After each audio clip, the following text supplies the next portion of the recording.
Le CESP est connu pour l'audit des mesures d'audience de référence en France. Mais depuis 1997, nous intervenons également à l'étranger, où nous exportons notre savoir-faire d'auditeur. Le premier pays qui a sollicité l'expertise du CESP à l'international est la Pologne, pour ses mesures d'audience télé.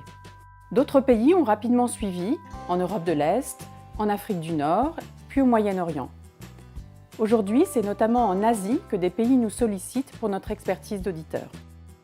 Nos principales nouvelles missions ont été menées à Singapour, en Inde et en Russie. En Inde, il s'agissait d'assurer la représentativité d'un des plus grands panels de mesures d'audience télé au monde, composé de 33 000 foyers. En Russie, le Parlement a donné le contrôle de la mesure d'audience à une société d'études locale.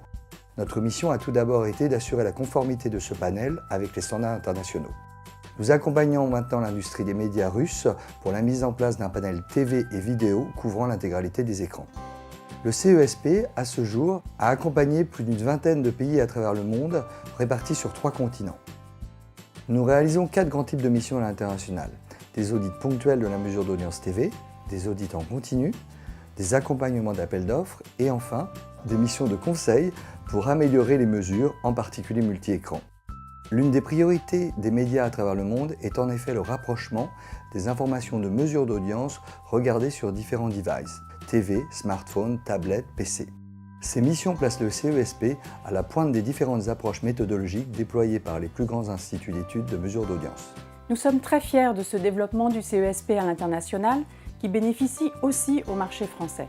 Je vois au moins 3 façons dont il bénéficie au marché français. Tout d'abord, un enrichissement de notre expertise au contact de problématiques nouvelles. À titre d'exemple, la définition d'un foyer dans un contexte où la colocation se développe. C'est un sujet auquel nous avons été confrontés aux Émirats arabes unis, où la colocation est très répandue.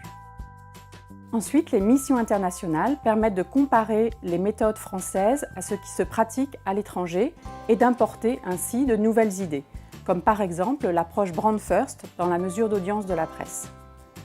Enfin, ces missions contribuent à leur niveau au rayonnement de l'expertise méthodologique et statistique de la France.